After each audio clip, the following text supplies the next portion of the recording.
I really want to welcome newcomers today. You bring a wealth of lived disability experience with you. And if you're new, hi, Greg. No zoom up. If you're new, I would love it if you just put your first name into the chat. This is your first meeting. Great, Joseph, how nice to see you. Because what we're going to do at the end of the meeting is we're going to pick somebody at random from the newcomers in the chat. Before the meeting ends, if you would be so good as to give your email into the chat, then I can email you and tell you that you have your certificate and get your mailing address. And if you would like to receive regular invitations to this here meeting once a month, put your email in the chat and I will make sure you get added to the list. Going to call this meeting to order now. My name is Dakota Brown. I am a middle-aged blonde woman. I'm not wearing glasses today. I've got a blurred screen behind me. And I'm wearing a dress. It's a green dress. I identify as disabled. I have a hearing disability and a mental health illness. And I would like to welcome you here. WADE, the Wellness and Disability Equity Alliance. What we're doing is trying to make sure that people with disabilities are getting behavioral health support that is trusted, that's trauma informed, and that is accessible, right? I appreciate that your time is valuable. So thank you. This is a great way to kick off the weekend. A little bit of housekeeping. Captions are enabled. You can click at the bottom where it says show captions. If you don't see that, click on the three dots and that should show the command to show captions. If anybody in this meeting plans to share video, please make sure that captions on the video are enabled also.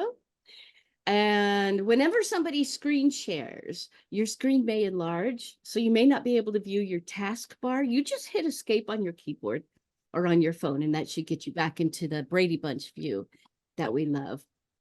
For safety, any offensive or disruptive participant will be put into the waiting room.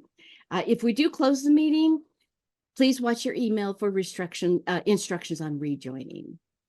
So we want to know about you. I would like to share this demographic link for you. This is how we tell what part of the county we're getting visitors from, where we need to do more outreach, where the funding needs to be spread to. So it can be anonymous. You just put a fake name on there. I also want to congratulate our very own Misty Martin, who is the WET Employee Appreciation winner.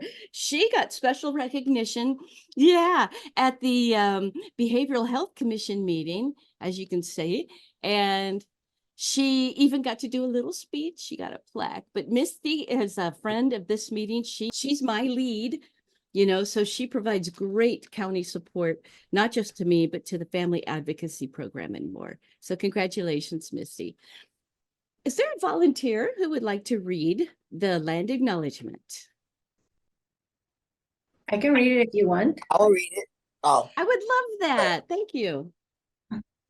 All right. So land acknowledgement. Riverside University Health System Behavioral Health acknowledges the traditional, ancestral, and contemporary homelands of the indigenous peoples of Southern California, whose land it occupies.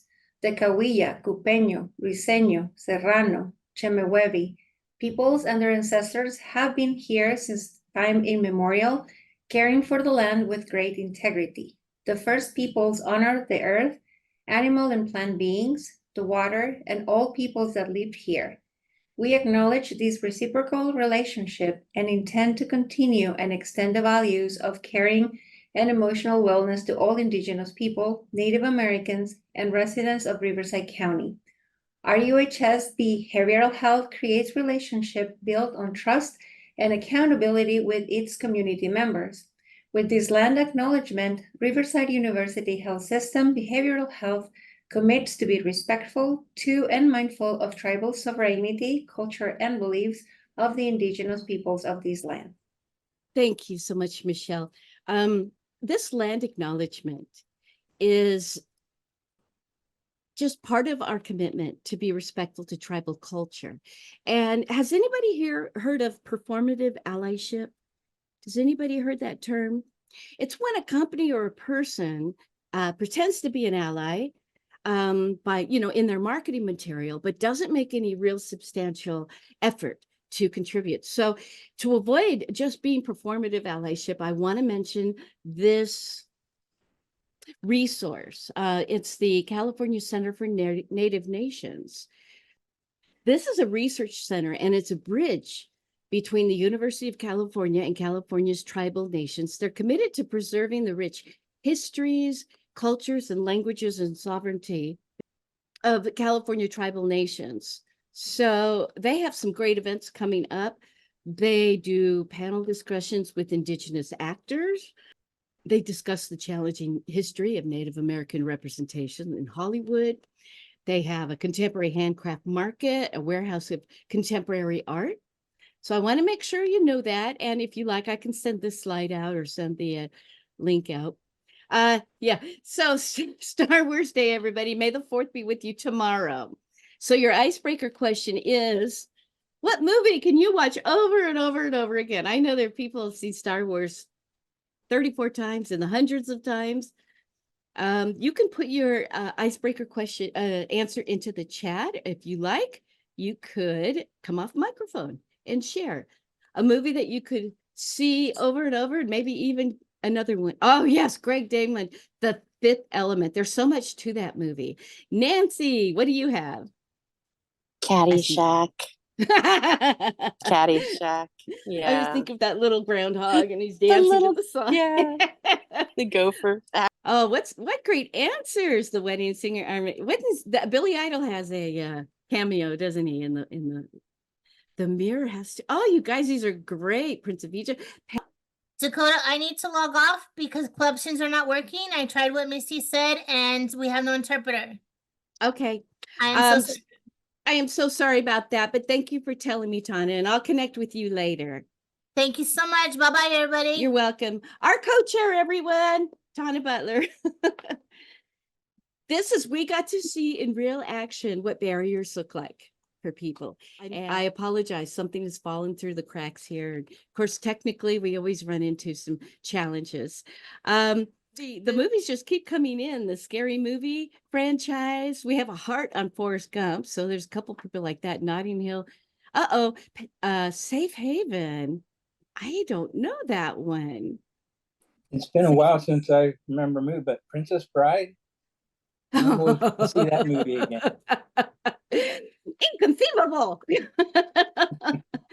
The Swamp Rats, the Five-Finger Guy.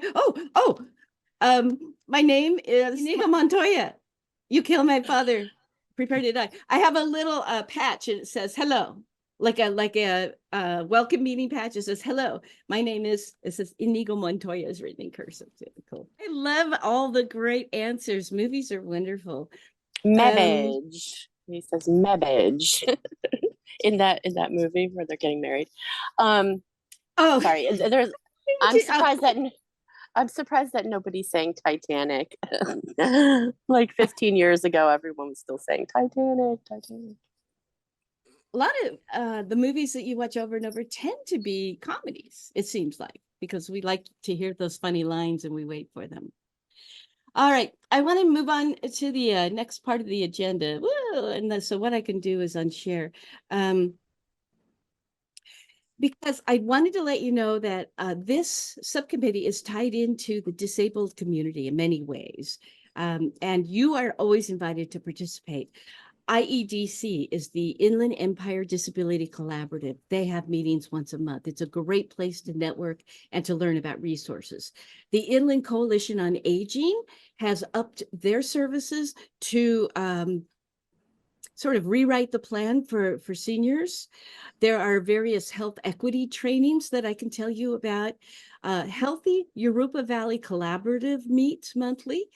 And as you know, I always talk about our PEI suicide prevention and wellness and resiliency classes open to anybody in the public in Riverside County, free, no charge. The one I attended this week is called the ICDR. It's the Interagency Committee on Disability Research, and they do these lunch and learns. And this particular one was about why we need to have people with lived experience on the research teams that are gathering data on disability and mental health. There's some I attend on assistive technology programs.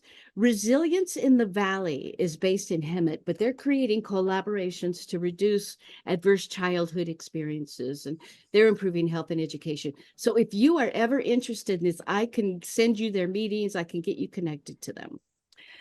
And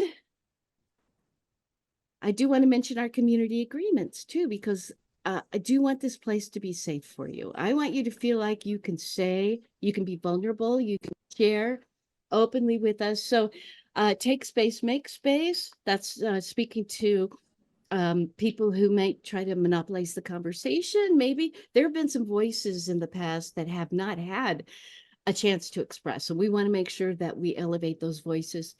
No judgment. Take care of your needs. Feel free to put your emotional icons into the chat. Feel free to take a break and use the restroom if you need to. Stay hydrated.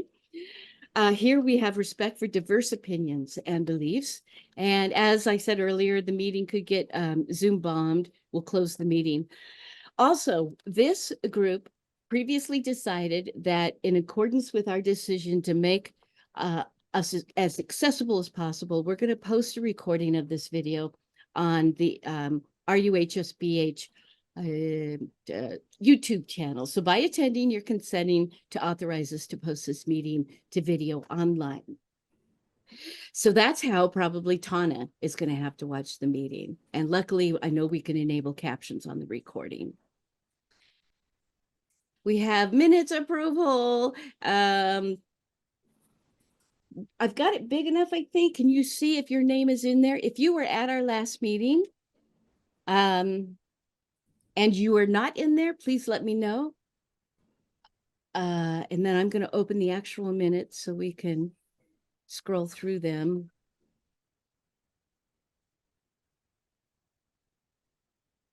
All right, let's do a new share and go here. All right. Let me see if I can make that bigger. Part of it's not on the screen now, right? Okay. Call to order. So I'll just scroll down this. You can read through it and make any changes you need to. I did send these minutes to our presenter of the Inland Caregiver Resource Center, Joel. So he's been able to look at that and see if there are any changes. Of course, he talked about those Thrive and Pearls programs and the referral process.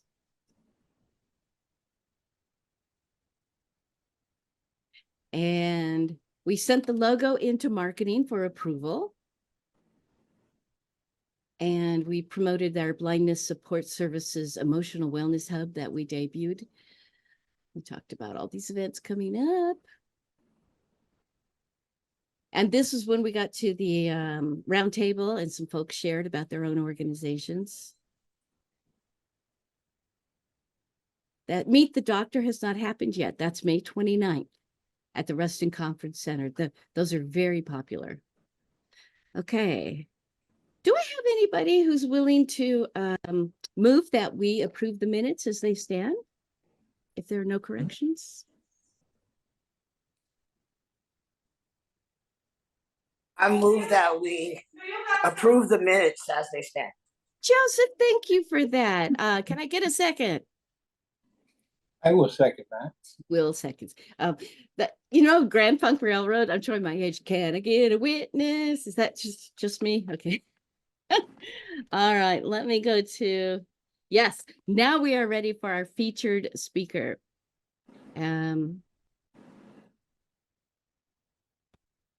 So Lisa Moran has worked with Guide Dogs of the Desert for 2 years. She loves the people she works with, and she says, you can't beat having dogs around all the time. So here to talk about Guide Dogs of the Desert, please welcome volunteer outreach coordinator and lifelong resident of Palm Springs, Lisa Morand. Hi, everybody. Thanks so much for having me. Norm, come here. I was going to introduce my dog, but I guess he's napping. Actually, I was a special education teacher for 36 years in Palm Springs Unified. So I'm thrilled with this kind of work, obviously. Let me tell you a little bit about Guide Dogs of the Desert. We've been around for 51 years, and our mission is to provide companionship, independence, and mobility for the visually impaired. But we're a lot of things, but that's our main mission. We currently have some students on campus. Our students are visually impaired students who are coming from across the country. They stay on our campus for 28 days.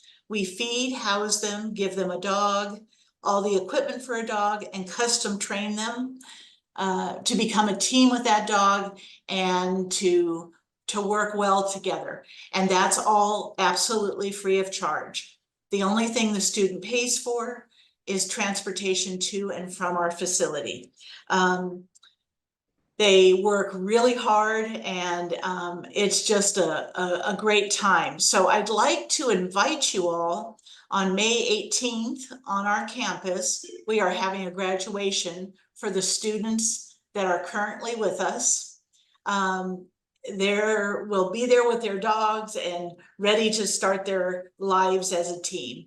12 o'clock, May 18th at the campus. We'd love to see you. Everybody's invited. Please come. It's a very emotional experience. It's really pretty wonderful. We breed, raise, train our dogs to be guide dogs, and their training really begins in before birth. Angel, who is our director of canine development, goes back 3 generations genetically to get just the right traits of the guide dogs that are being born.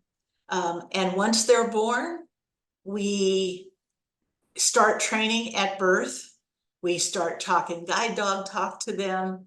We just love on them, desensitize them, socialize them from the very beginning.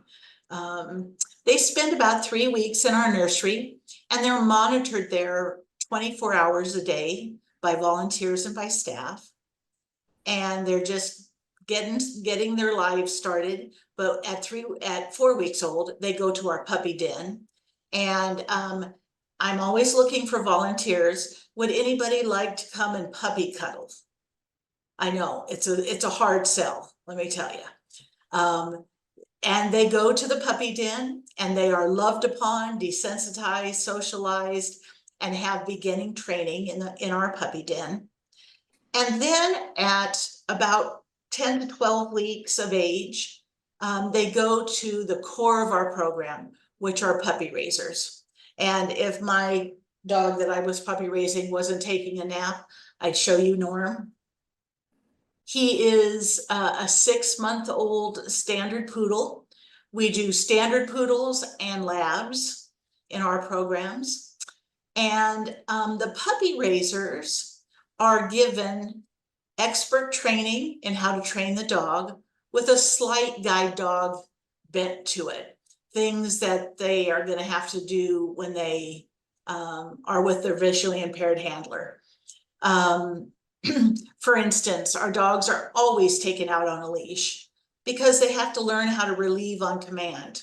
That's very important. If you can't see, you need to be able to get that dog to relieve so that you can go into a restaurant or on an airplane. They always walk on the left-hand side like they would with their handlers. But we provide training for you. We also provide medical care for the dog. We provide grooming expenses as well as boarding expenses. And we don't board our dogs just anywhere. Most times other puppy raisers will puppy sit for you. And it's great because they know our program. The dogs know each other. We know the dogs. They know us. So it's kind of a win-win. It's a very tight community of people who are raising future guide dogs. And they are there for you every step of the way. We do fun outings. Last weekend, we went to a ranch in San Jacinto and exposed the dogs to goats and horses and pigs and all sorts of things. We took hay rides. We do a monthly outing that has to do something with training for the dog, but fun for the people. We took 15 dogs and 30 people to Lake Arrowhead in September of this last year. And we took them on a boat ride around Lake Arrowhead. And then everybody went to a restaurant for lunch, including the dogs. Again, we're training all the time. We try to get our dogs to go everywhere so that they can be socialized and desensitized and greeted and loved upon until they are about 18 months to 2 years old. Then they come back to Guide Dogs of the Desert and they go in for about 3 to 6 months of formal training. And then they spend another month in training with their new handlers. So we do the whole gamut from birth through graduation. And it's a wonderful program. I'd also love to have you come up sometime and take a tour. You can always just give us a call and I'd be happy to show you around a little bit, because I can guarantee you that it's much more than you would expect. Very few people give it much thought as to what exactly it takes to make a guide dog. And we've got it all. So it's really a fun place to be. One of the first questions I always get, particularly about puppy raising, is how can you bear to give them up? Well, you are attached. And but the thing is, you go into it knowing that the dog is a working dog, not a pet, that they are meant for the greater good. And you have a whole community supporting you in that.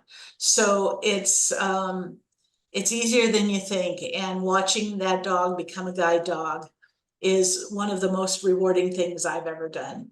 It's just an awesome thing. The other question that people often ask is, what happens if they don't make guide dog status? Well, the answer to that is that we re-career them and they go into a different career. We were talking about service dogs before, but we are partnered with a lady named Kobe Webb, who is a former police captain who was in charge of the K9 unit. She has a beautiful ranch out in Cherry Valley. And she takes our dogs that are medically disqualified, who just plain don't want to guide, because we have some like that. Or if they have some other behavior, for instance, that is not, that we aren't able to train out of them. We had a dog that had a squirrel obsession, not good on the other end of a visually impaired person's harness. So they were disqualified, and our trainers, I can tell you that if our trainers can't train it out of them, it can't be trained out of them. So then Kobe reevaluates, continues to train, and they go to agencies like fire, police, border patrol, customs, government offices, school resource officers. So they get a career, not a guide dog career, but they are re-careered. And about 95% of our dogs have a career, whether it be guide dogs or another career. So we're very fortunate to have such great people working here that know so much. And I'd be happy to answer any questions you might have about guide dogs and how that all works. Thank you, Lisa. What are questions for Lisa?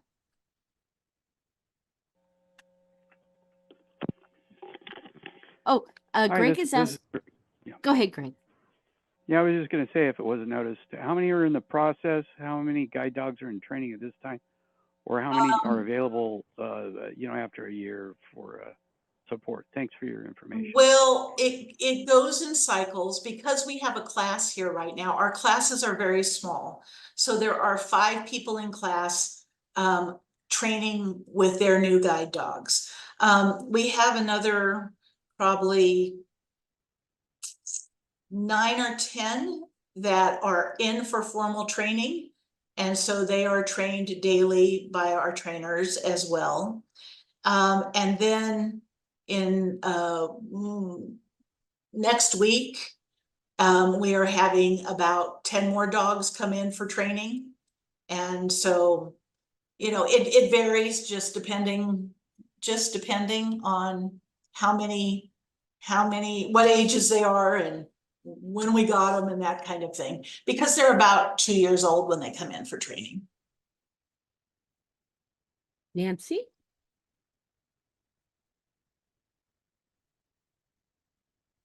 Oh, you're muted. I'm sorry, I have a couple of questions. Is Sure. there time for 2? Sure. I Okay. have time. I don't know, but I'm sorry. One, I missed where the dogs come from. And then 2, have you ever brought the guide dogs in to train inside of long-term care facilities or nursing homes, or assisted living facilities? our dogs train just about any place. Some of our puppy raisers have taken their dogs in to train, and we breed most of our dogs. However, we do have outside breeders occasionally, and they're, I can tell you, very carefully vetted by our canine development person, Angel, because those dogs are going to be good for the program before they get here. So she checks that out very carefully. So it's a combination, but we do breed most of our dogs. Thank you. This is Dakota. I have a question, Lisa. Okay.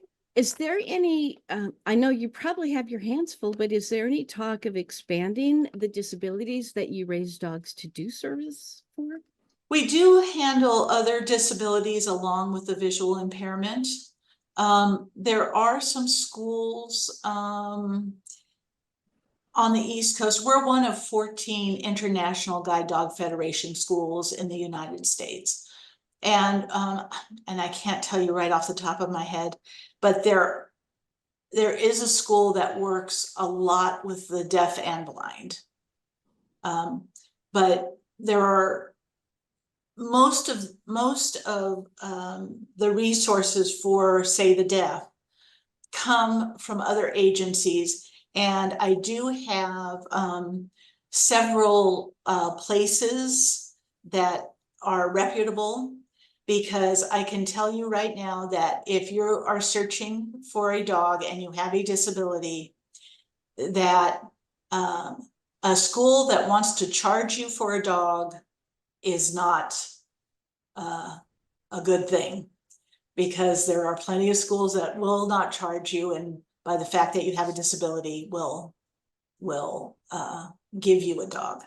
So Dakota, if that's okay, I will send you the 2 places that I know of, like right off the top that I know are reputable. Okay. And you can share that with everybody else, if that would be okay. Absolutely. And thank you for that caution, that note of caution. Oh, well, we'd love to have you. Just give me a call and we can get you set up. Like I said, puppy cuddling's probably our biggest draw. Who doesn't want to cuddle puppies? And in relationship to the dogs, our focus is on socialization and desensitizing. we do a lot of obedience kind of manners kind of training. But the most important part is to socialize them in as many situations as they can possibly be in, and to as many people, kids, as we can possibly introduce them to. Norm goes with me on events that I do. Not too long ago, he did a little meeting and greeting with 80 kindergarten kids, and a third of them were special needs. And he's so calm that I kind of had to wake him up a little bit so that they could all pet. So it depends on the personality of the dog too, but I had one that was Mr. Personality, and he didn't want to be a guide dog because they worked too hard. He just wanted to be loved upon and petted and make people happy. And he's working for the Border Patrol in Texas these days. Wow. Wow.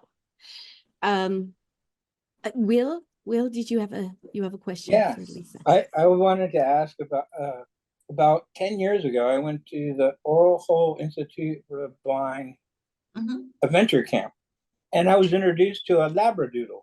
And I noticed at the beginning you said you have poodles or you have labs. And I think that's when the person said they were trying to train it because they're hyperallergenic. And it's, what's up with Labradoodles?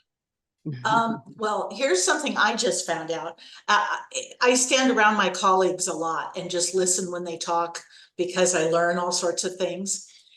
Our breeder, Angel, will not do a Labradoodle at all. She says that that people don't realize that it may take three generations for any of the hypoallergenic non-shedding to come into place. And we've been real successful with poodles, and the other schools do not have them consistently, and they haven't been as successful as we have, but they also don't have our Angel and Mike Lana, who's our director of training. They've been doing poodles a while, and they've got them down pat. They make great guide dogs. I know it's not the first dog you think of for guiding. And we'll get to Veronica's question in a second. Nancy said in the chat, Paws and Hearts do cuddle and compassionate visits. Do you partner with them at all? I know of them, and we don't partner with other places too much. But I think that they do a really good job too. You know, Nancy's the queen of collaboration. So her brain is always working on getting people connected. So I wouldn't be surprised if you get a call from Paws and Hearts. Well, that's fine. That would be great. Veronica. Okay, great. I have a question. So I have a poodle. That's Tucker. He's napping too. Do you train, for example, would you train Tucker? I have a autistic little one. So would that be something that you would consider? No, we don't do that kind of work, only because, well, Angel's very picky and she wants to genetically do them. But one of the organizations, well, I shouldn't speak for them because I'm not sure, but they may take other dogs and train them, but we only train our dogs. Okay. Yeah. Good to know. But we recently had a graduate that had some autism and blindness, and he has a dog and does just great. Nice. Veronica, Thank this is Dakota. My last dog I trained to alert me when there's somebody at the door. And and I just learned it from watching videos on YouTube. So it's always something you could try. Well, thank you. Any other questions for Lisa? The one thing, maybe you covered this, how do you get on the list? to get if Get a you guide are dog? low and no vision? Yeah. Well, it's quite a long process. An application, medical records showing that you're legally blind, orientation and mobility records, because you have to be proficient with a white cane in order to get a guide dog. You have to videotape yourself walking on a typical route. And the reason for that is that we have our teams, our admissions team and our training team look to see how fast do you walk, how tall are you, how athletic are you, what kind of surroundings do you live in, all those kinds of things.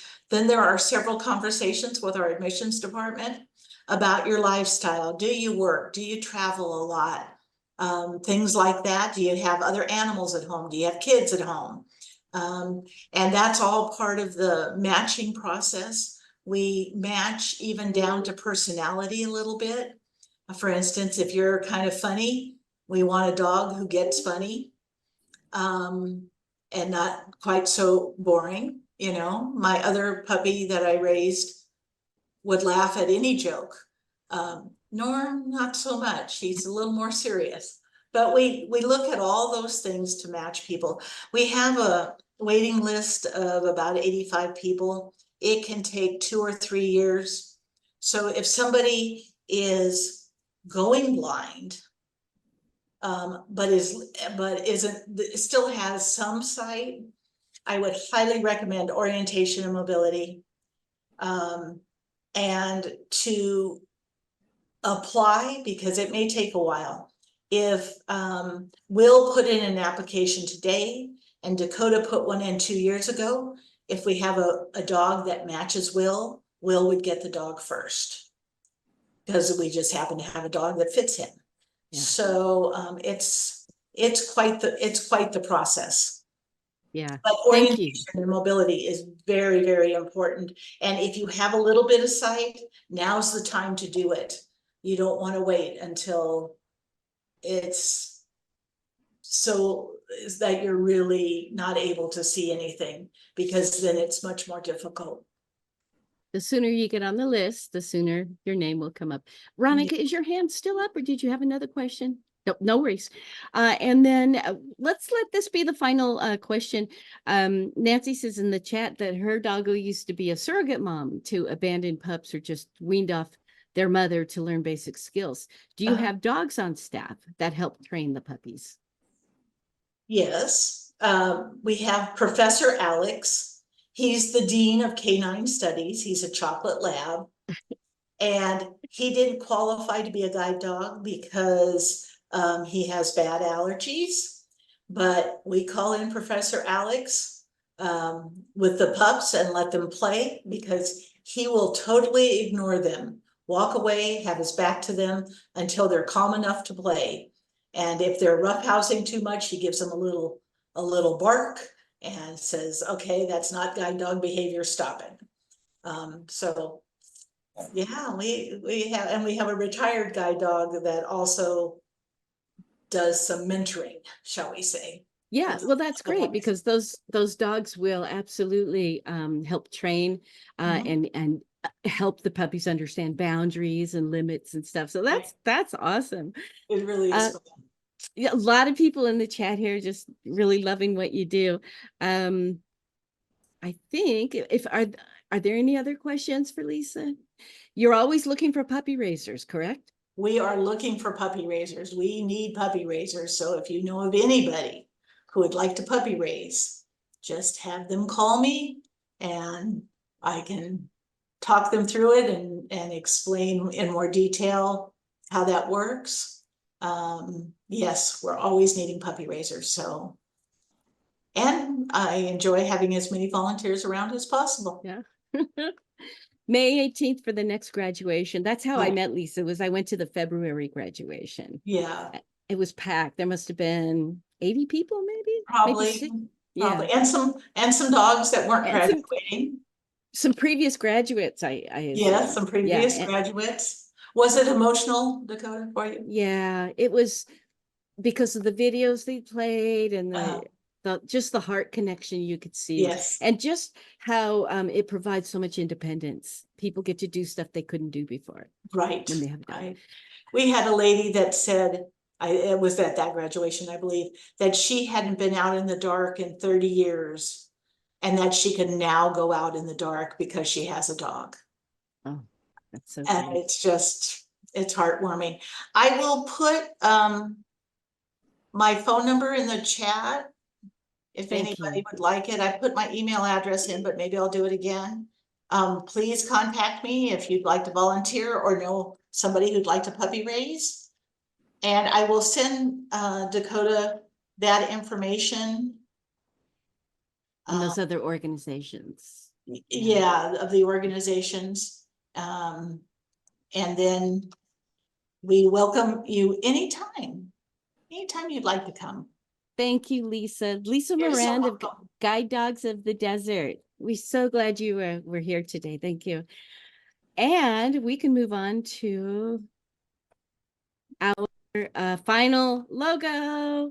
Okay, so this one that's going around, I'm showing it going around because it's transparent.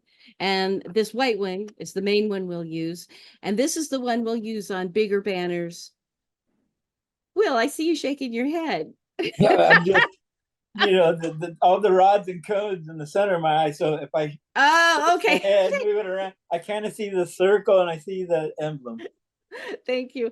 I was concerned because I know some of your feedback was around how it something about it looked like something else, but yeah, that's fine. So those have been approved by marketing now. Marketing loves them. So that's our new logo. You'll see that. And I want to share about the blindness services support grand opening of their wellness hub that we had earlier this month. So this is the new kiosk. And it's huge. It's life size. This right here is the charging station. Anybody can plug any kind of device, Android, iPhone, to charge for free, of course. And then there's the wellness hub with the brochures there. Some pictures there. You can see how large the kiosk is. They can go and take my hand on the kiosk. They can get some information about RUHSBH. Misty, our amazing lead, and then Pete is the founder of Blindness Support Services. So that was a huge success, and we're so glad that to be collaborating with them. I did mention IEDC. I went to the Inland Empire Disability Collaborative this month, and I just wanted to mention it because our longtime Wade Alliance friend, Michael Rosenkrantz of SoCal Adaptive Sports, was able to share his organization with this. And so they did this, just a quickie video. Everybody got to, that's one thing they do is they teach kids. They can throw the video in the big basket. If they're low or no vision, they can still do it. They just rattle the chain so the kids know where to throw. So that was just kind of cool. We did the Autism Acceptance Walk. This was on the 20th, I believe. And 2,200 people signed up to participate. And we had more. It all happened at Paris at the Railroad Museum.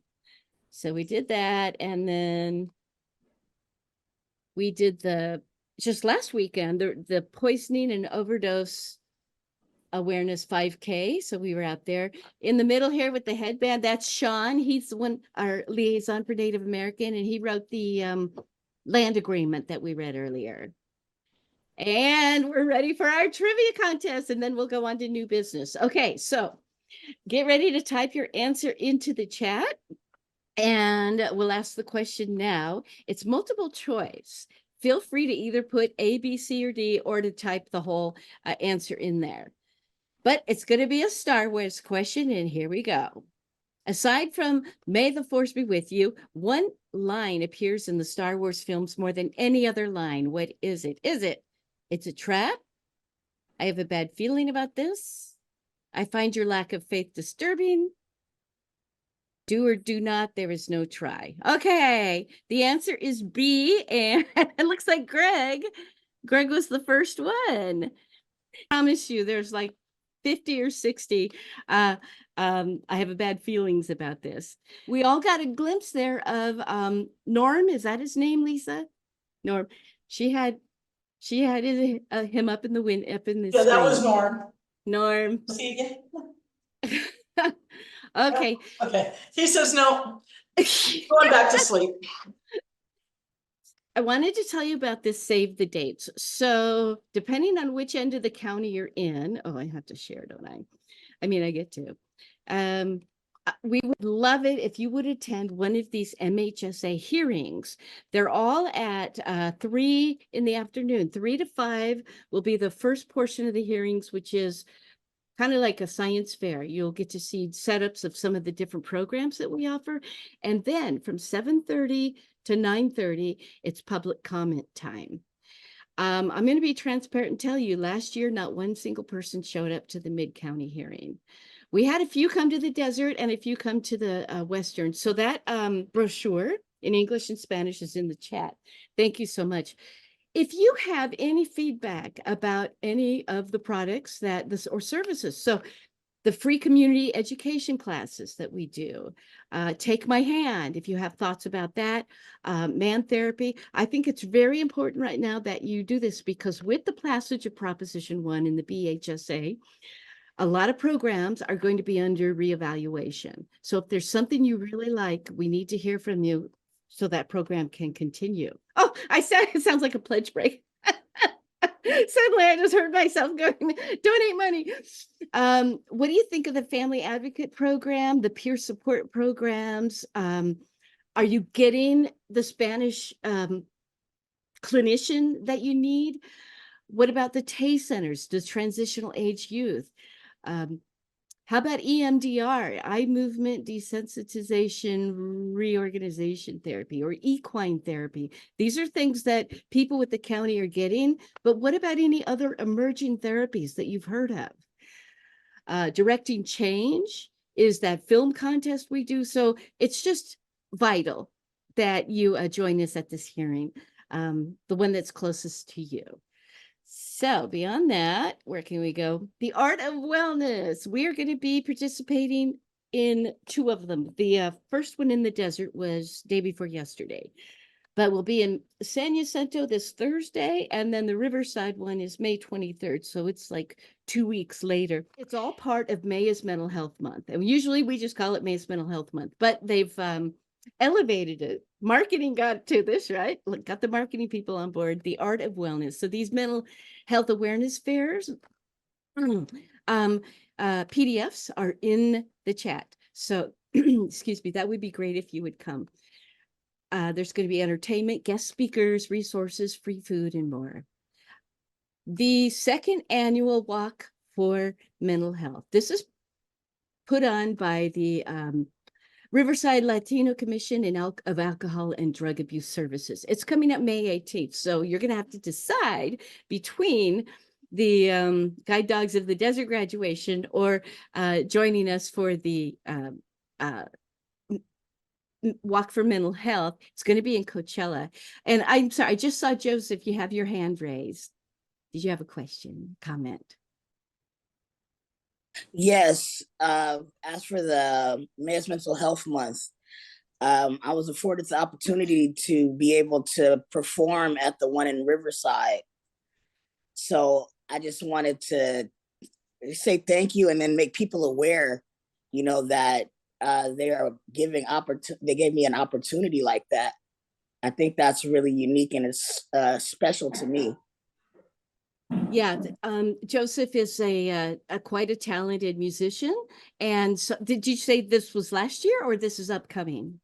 No, I'll be performing at the one in Riverside this year. Okay, on the 23rd. Thank you. You know what? When I send the reminder, I'll have to do a mention. Joseph, what's your last name? Or what do you go by on stage? Joseph Mikhail Page. I just go by my name. Okay. I'll put it in the chat. Thank you. Yeah, because I'll throw a little.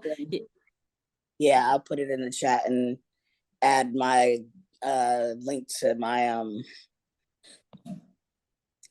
website. I'm working on a website right now. I have this vision where, you know, the studio and recording music has been very therapeutic for me. So on the 14th, I have a studio session, and I got one of the guys from the clinic named Curtis. He's going to come with me to the studio, and we're going to see how it works. If it works the same for him as it did for me. He's excited, very excited. We're both from the Blaine Street Clinic. We attend groups there. That's how we met. Yeah, you know, there's this whole approach to mental health that goes through art, whether it's spoken word or music or visual art. It's such a great way for people to develop insight into themselves. Sometimes music and ritual, dance, these things can access part of our brains that we can't just through straight ahead talk therapy. Claudia, like I'm preaching to the choir here, huh? You're very familiar with with that. Okay. Thank you so much, Joseph. We're going to look for you. And I will just go back to this May 18th event for in Coachella for the Latinos Counseling Center. And there it is in Spanish.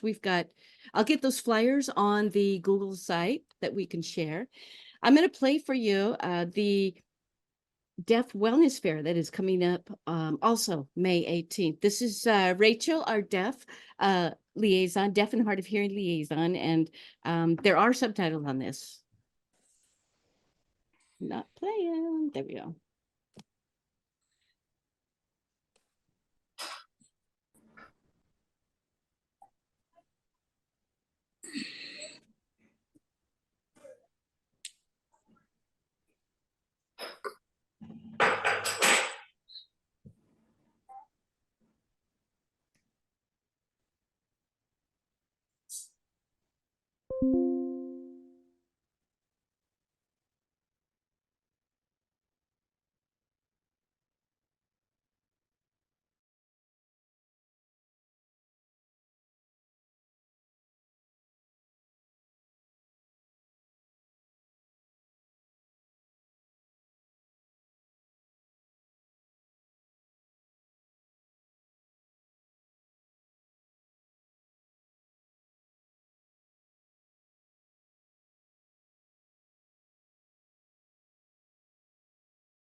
Cody, so Center on Deafness Inland Empire.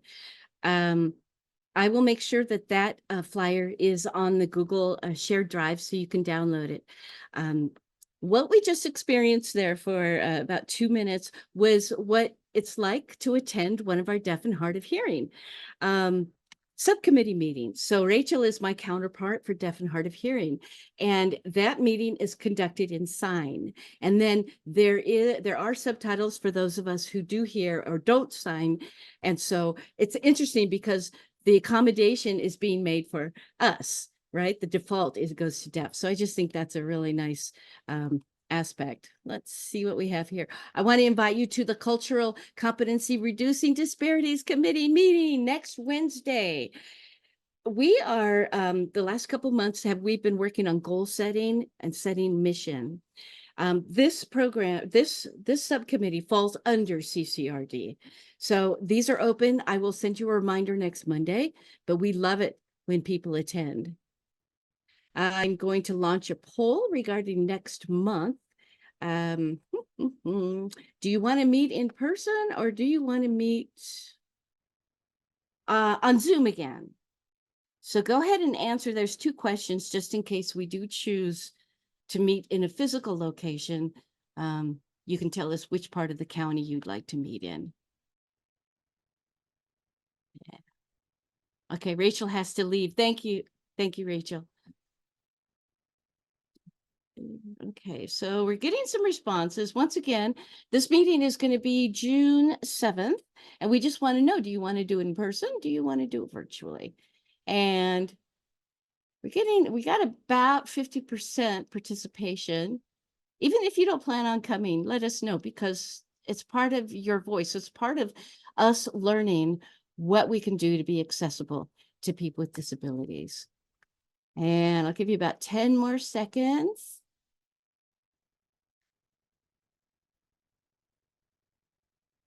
And just one last time before we go to the round table, I do want to apologize about lack of ASL here at this meeting. We've always had an ASL chirp, at least one here. So we're definitely going to fix that for next month. And here we go. 5 more seconds. Oh, that was 5 seconds. You missed out. Poll is ended. Okay. We're sharing the results, and it looks like 89% want to meet on Zoom, 11% want to meet in person. So we will do an in-person meeting at some point, but and maybe we'll just make it a big party. Maybe we'll make it a cool event for us.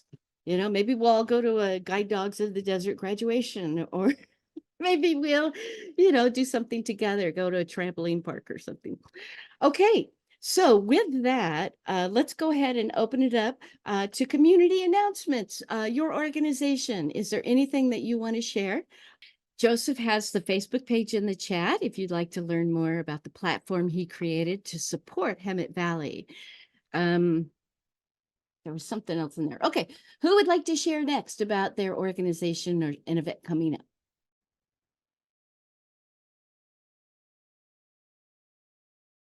Go ahead, Will. My name is Will Rogers. I work with SoCal Adaptive Sports, and I just wanted to mention about all the programs we have, especially the one with nature and wellness. And we have a hike tomorrow, Saturday, up at the Pacific Coast Trail.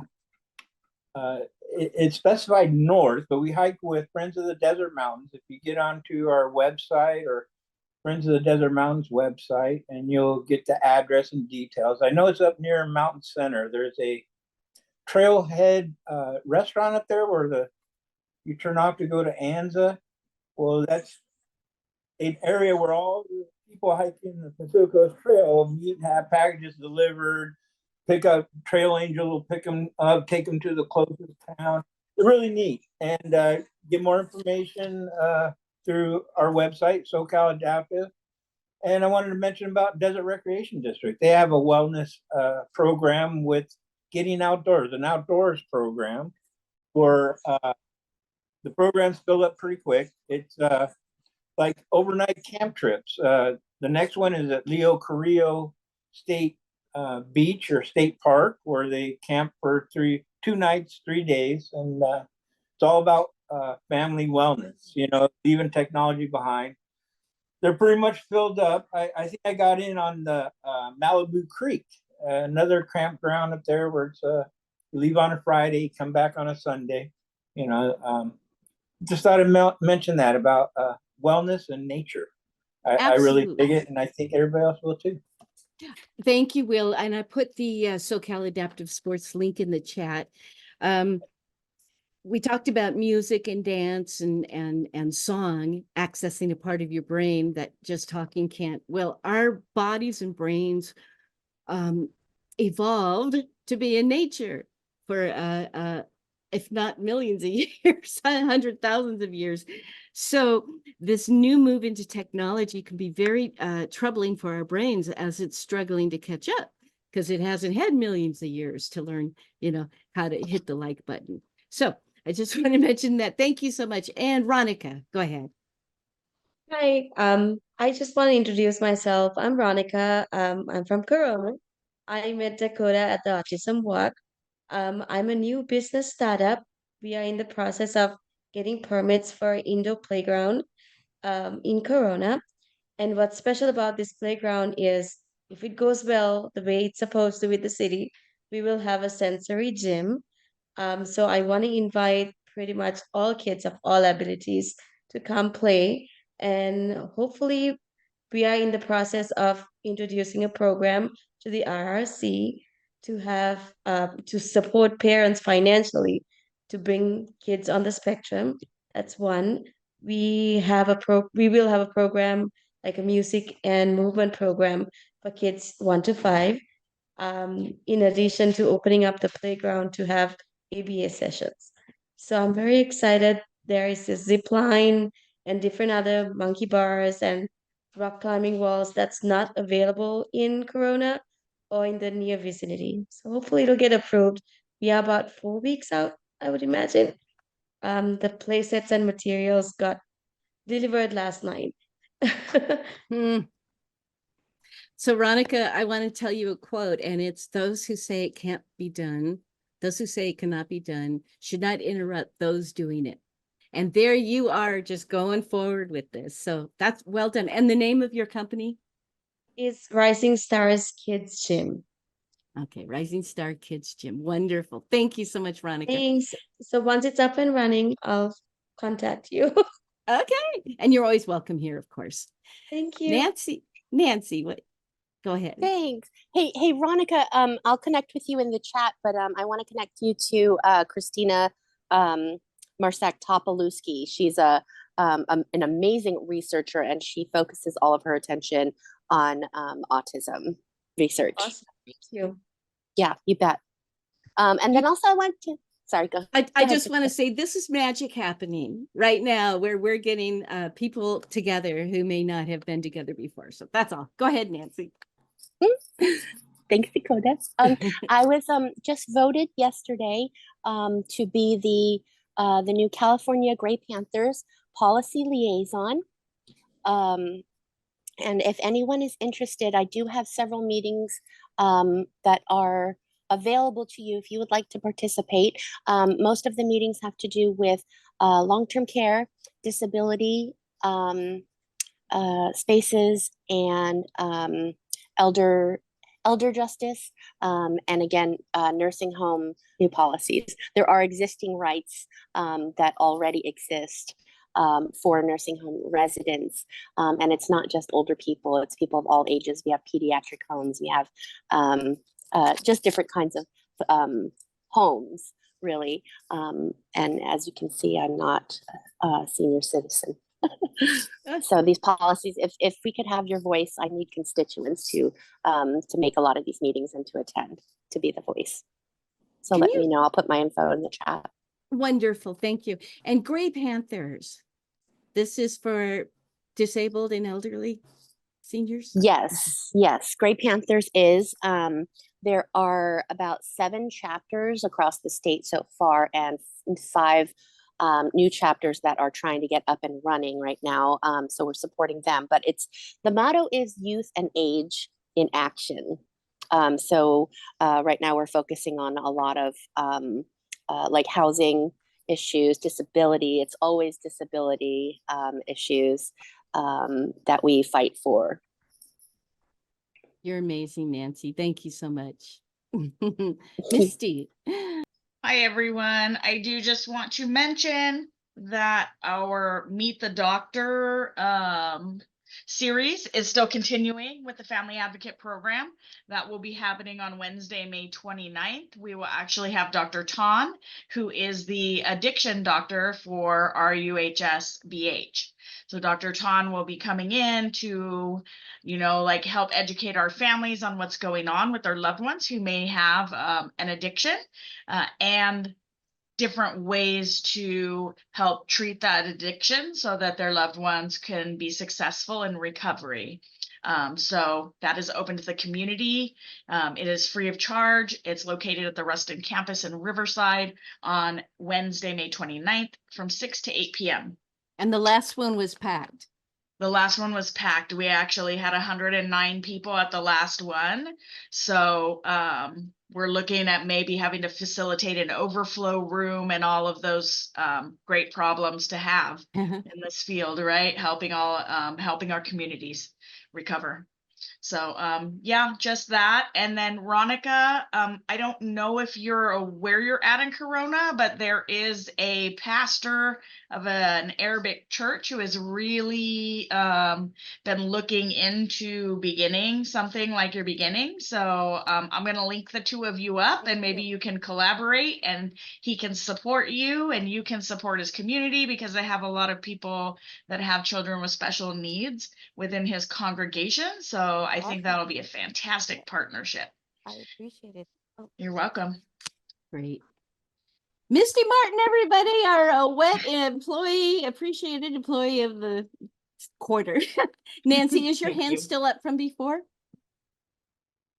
Or do you have I'm something? sorry, I'm being No, interrupted. that's okay. I just I'm didn't know. sorry. Then I'm gonna call on Joseph. Thank you. So I am a graduate of Mount San Jacinto College. I'm a digital media specialist, which means I create all accounts across Google, Facebook, Microsoft. I can create any accounts you need, as well as I share on social media, Facebook, Instagram, Twitter, TikTok, wherever you need. I cut and edit videos and make reels and commercials and things like that. So if your organization is in need, that's what I'm using the gift that God gave me to do, is to support other people that are trying to get their words out. And I know how to do the storytelling online. So I'm gonna put my email in the chat.